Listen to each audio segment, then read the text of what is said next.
All right, Chris, in this video, we're going to start by explaining the professional pitcher that I'm going to compare you to. And after we discuss that comparison, then we're going to talk about some ways that you've improved since March 20th all the way to now.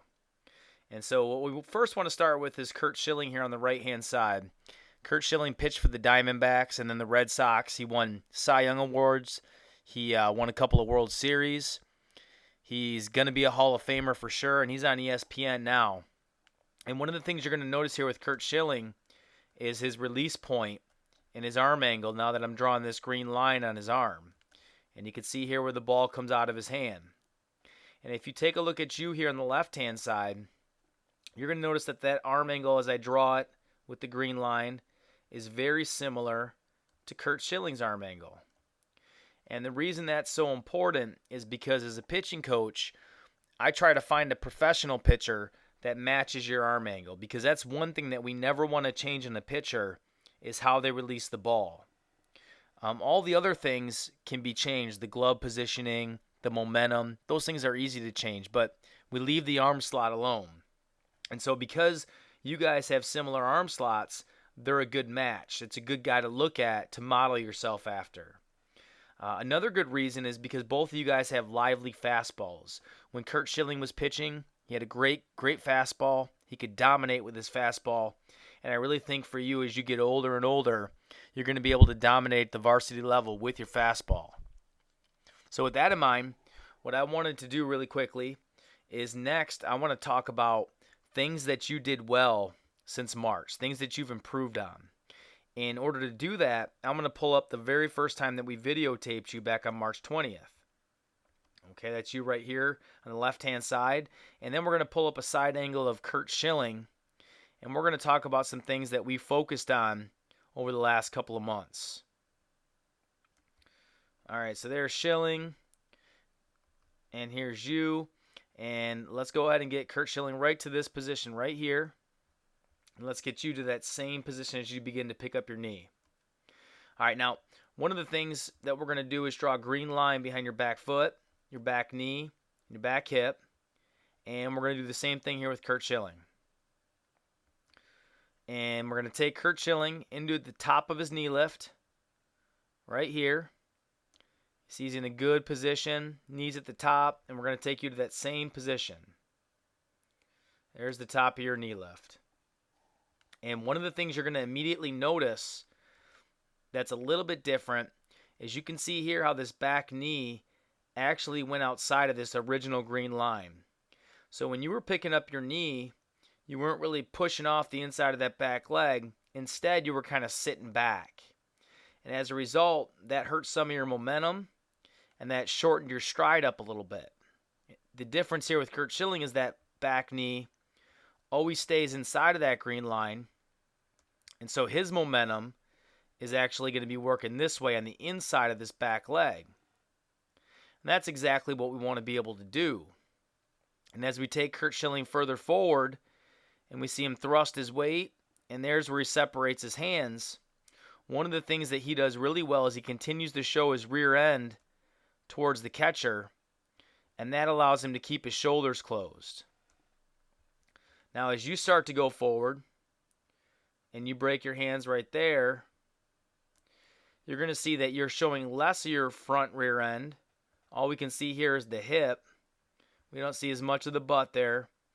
And your shoulders are opening up a little bit more than what we'd like.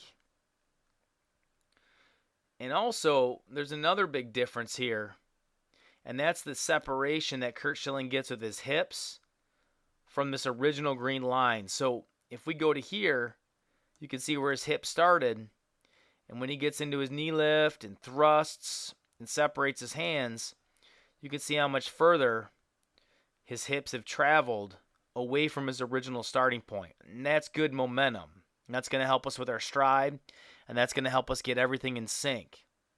Whereas with you, you see that your back hip didn't really travel that far, and you're not getting as much momentum. So as a result of these things, when you get into your foot strike position, when your front foot lands, because you don't have a lot of momentum, it takes you longer to get your foot down, And because it's taking you longer to get your foot down, your front shoulder is already opened up.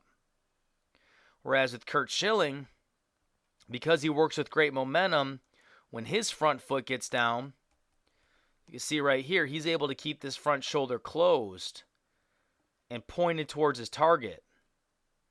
And that's a big difference right there. You can see where his glove's at. He hasn't opened up at all yet. Whereas with you, you were in that position, but you were in that position way back here before your foot hit the ground. And that's because you were here because you were moving too slow towards the catcher. And so when you finally land, everything has to open up. And you're too early with opening up.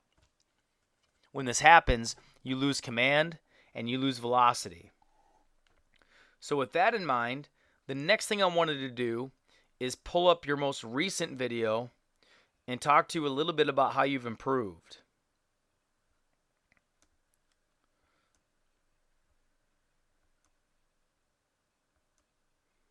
So this is a video that we took on June 2nd. And we're going to get both of you guys to your starting point.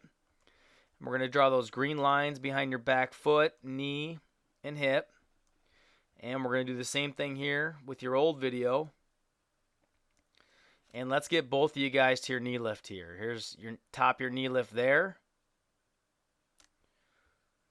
And here's the top of your knee lift there. Looks very similar. But here's where the big difference is going to happen. Watch as you shift your weight in the old one before you break your hands. There's your handbrake. And on the right-hand side, there's your handbrake. And one big dramatic improvement you're going to see here is the old video, your back hip didn't really separate that much from this original green line. Now, look at how much further your back hip is from that original green line. That's a huge improvement. And what that's telling me is that you're starting to drive towards home plate. You can also see a difference here with your front hip. You're showing more of your butt here, whereas in this one, we see less of your butt. The other big difference is how you're keeping your shoulders closed for longer. Look at where your shoulders are at here, and look at where they were at in this old one. Big difference. And so now, when we take both of these forward, you can see the big difference. In this old one, when your foot landed right there, you can see your front side is completely opened up because you were slower towards home plate. And the new one, when your front foot lands, now you're a little bit more closed. We can see that front shoulder staying towards the catcher.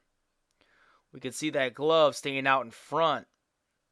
And I would even argue that your stride is a little bit longer too. You look like you're in a way more powerful position here when your front foot lands as opposed to there. Now another thing we look at to see if you have true momentum is how far your back foot travels at release point. And so on the left-hand side, in your old video, as you start to go forward, there's your release point. You can see your back foot has traveled this much. In your new one, because you have more momentum, when you get to your release point, you can see that your back foot has traveled a whole lot more. So all in all, you've improved a ton with your momentum. If we finish up this video, comparing your new video with Curt Schilling, you can see that you match up a whole lot better. We're going to get Curt Schilling here, right to the position where he's about to break his hands. And we see that you're in that position right there. And look at how that front hip stays closed on both of them.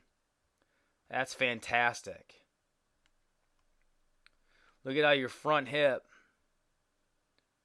thrusts towards the catcher, just like Curt Schilling does here.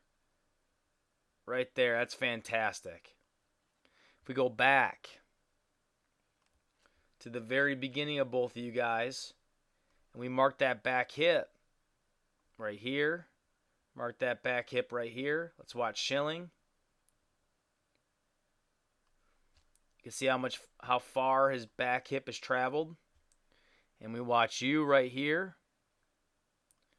Very similar. So I'm really excited about the way that you're creating more momentum. And as a result of that momentum, you're going to get your glove arm way more in sync with your throwing arm. And we see Curt Schilling land right here.